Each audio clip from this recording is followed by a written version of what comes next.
नमस्कार दोस्तों, आप सभी का एक बार फिर से स्वागत है हमारे इस YouTube चैनल पर। तो आज की इस वीडियो में हम बात करने वाले हैं यूनिवर्स के एंड के बारे में कि आखिर इस पूरे ब्रह्मांड का अंत कहाँ पे है और ब्रह्मांड के अंत के बाद वहाँ पे क्या चीज़ मौजूद है।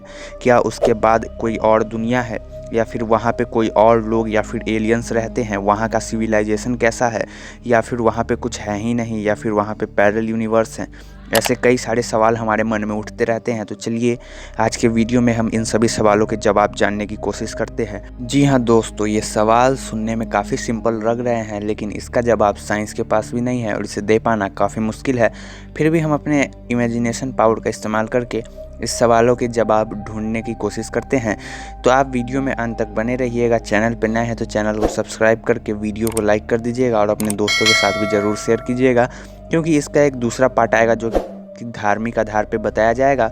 तो उस वीडियो को देखने के लिए चैनल को ज़रूर सब्सक्राइब करें। जी हाँ दोस्तों, सबसे पहला सवाल तो यहीं उठता है कि आखिर ब्रह्मांड है क्या, आखिर यूनिवर्स है क्या। तो सबसे पहले मैं आपको बता दूं कि इस जहां में जो भी चीज़ मौजूद है, चाहे वो कोई प्लैनेट हो, सन हो, स्टार हो, लाइट हो, एम्प्टी स्पेस हो, कोई गैलेक्सी हो या कोई एस्टेरॉइड का टुकड़ा ही क्यों ना हो, वो सभी के सभी यूनिवर्स कहलाते हैं और सभी के सभी यूनिवर्स का ही पार्ट है। और जिसके एंड को हम ढूंढने की कोशिश कर रहे हैं, अगर उसके एंड सीमा के बाद भी जो कुछ भी मौजूद होगा वो सभी का सभी यूनिवर्स में ही आएगा। यानी कि एक तरीके से कहें तो यूनिवर्स इनफाइनाइट है, इसका कोई एंड नहीं है और काफ़ी बड़े एरिया में फैला हुआ है। हमने अभी तक जिस भी यूनिवर्स को देखा है, जितना भी देखा है, उसे ऑब्जर्वेबल यूनिवर्स कहा जाता है, यानी जहाँ तक हम उसे ऑब्जर्व कर सकते हैं और देख सके हैं। आज तक जो हमारे साइंटिस्ट वैज्ञानिकों के पास सबसे पुरानी चीज़ यूनिवर्स की है तो वो 94 बिलियन लाइट ईयर्स दूर की एक रोशनी है और साइंटिस्ट इसी को ऑब्जर्वेबल यूनिवर्स का रेडियस मान करके चल रहे हैं। लेकिन जी हाँ दोस्तों, जैसा कि हम सभी जानते हैं कि यूनिवर्स इससे काफ़ी ज़्यादा बड़ा है। यूनिवर्स हमारे कल्पना से काफ़ी बड़े हैं और इस यूनिवर्स को समझ पाना काफ़ी कॉम्प्लेक्स चीज़ है। तो इसी वजह से हम आज की इस वीडियो में कुछ थ्योरीज का सहारा लेंगे जो कि साइंटिस्टों द्वारा दिया गया है। सबसे पहली थ्योरी जो है वो वैज्ञानिकों द्वारा दी गई है। वो कहती है कि हम जहाँ रह रहे हैं वो एक काफ़ी बड़ा बबल है जिसमें कि बिलियंस ऑफ गैलेक्सीज़ हैं, जिसमें ट्रिलियंस ऑफ प्लैनेट्स मौजूद हैं और इस तरीके के कई सारे बिलियंस ऑफ बबल मौजूद है और सारे बबल्स मिल कर के एक यूनिवर्स को बनाते हैं।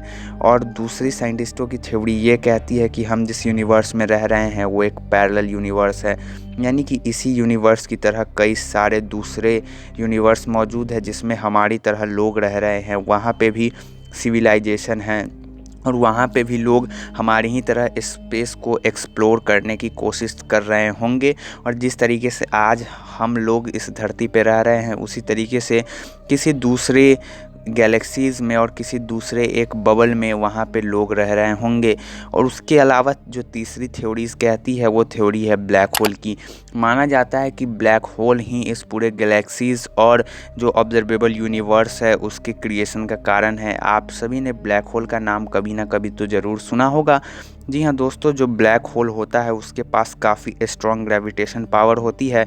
लाइट भी जो जाती है वो ग्रेविटेशन पावर के कारण वापस नहीं आ पाती है और जब दो ब्लैक होल आपस में टकराते हैं तो काफ़ी मास लेवल पे एनर्जी निकलती है और इसी एनर्जी से माना जाता है जो हमारा सोलर सिस्टम, गैलेक्सी है और जो ऑब्जर्वेबल यूनिवर्स है वो बना हुआ है। इसी तरीके की कई थ्योरीज साइंटिस्टों द्वारा दी जाती है, लेकिन ये तो केवल एक थ्योरी है जो कि हम इमेजिनेशन और कैलकुलेशंस के आधार पर निकाले हैं। लेकिन रियलिटी क्या है वो हम नहीं जानते। हम लोग एक मेढक की तरह हैं। वो मेढक जो कुएं में रहता है और कुएं को ही पूरी दुनिया समझता है। उसे लगता है कि इस कुएं से बड़ा कुछ है ही नहीं, लेकिन जब वह मेढक कुएं से बाहर आकर के दुनिया को देखता है तो उसे पता चलता है ये दुनिया उसके कल्पना से काफ़ी परे हैं और ये यूनिवर्स इतना बड़ा है जिसकी हम लोग कल्पना भी नहीं कर सकते। हम लोग भी उस मेढक की समान इस यूनिवर्स में हैं और हम कहाँ पे हैं हमें खुद नहीं मालूम। हम एक छोटे से पॉइंट, एक छोटे से कण की तरह इस पूरे यूनिवर्स में हैं। जी हाँ दोस्तों, जैसा कि आप सभी ने कभी ना कभी पहले सुना होगा कि नथिंग से इस पूरे यूनिवर्स की शुरुआत हुई और नथिंग ने ही इस पूरे यूनिवर्स को क्रिएट किया। एक ब्लास्ट हुआ जिसके बाद सब कुछ बनता चला गया, ऐसा बिग बैंग थ्योरी दिया गया था। लेकिन क्या आप जानते हैं वो जो नथिंग था वो किसके टकराने से बना था? नहीं तो कई सारे साइंटिस्टों का मानना है कि कई सारे सोलर सिस्टम को मिला करके गैलेक्सीज बनती है, उसमें काफ़ी सारे सेलेस्टियल बॉडी और एस्टेरॉइड्स होते हैं। उसी तरीके से बिलियंस ऑफ गैलेक्सी को मिला करके एक होल बनता है, एक बबल बनता है, एक सर्कुलर बबल बनता है। और उसी तरीके की दो बबल जब आपस में टकराई थी तो हमारा ऑब्जर्वेबल यूनिवर्स बना था।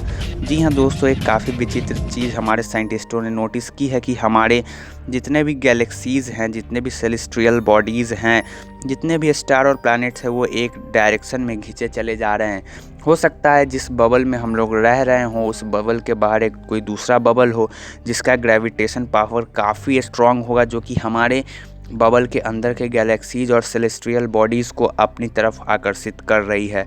जी हाँ दोस्तों, ये यूनिवर्स को हम लोगों ने जितना जानने का कोशिश किया है ये उतना ही कॉम्प्लेक्स होता जा रहा है और इस यूनिवर्स को समझना काफ़ी कठिन है। लेकिन फिर भी हम लोगों ने अपनी इमेजिनेशन पावर के आधार पर इसे जानने की कोशिश की और आज की इस वीडियो में हमने काफ़ी कुछ जानने की कोशिश की और लेकिन हम फिर भी अपने स्पष्ट आंसर पे नहीं पहुंच पाए और शायद कभी पहुंच भी ना पाए, क्योंकि हमारी इमेजिनेशन पावर इतनी नहीं है कि हम इसे एंड तक ले जा सके। तो आज के वीडियो में आपने अपना जो बहुमूल्य समय दिया उसके लिए आपका धन्यवाद। अगर आपके कोई विचार है तो कमेंट बॉक्स में ज़रूर कमेंट करें। बहुत जल्द मिलते हैं अगली वीडियो में, तब तक के लिए अपना ध्यान रखिए। जी हाँ दोस्तों, अगर हमसे कोई गलती हो तो उसके लिए हमें क्षमा करें। तो मिलते हैं अगली वीडियो में, तब तक के लिए अपना ख्याल रखिए। जय हिंद।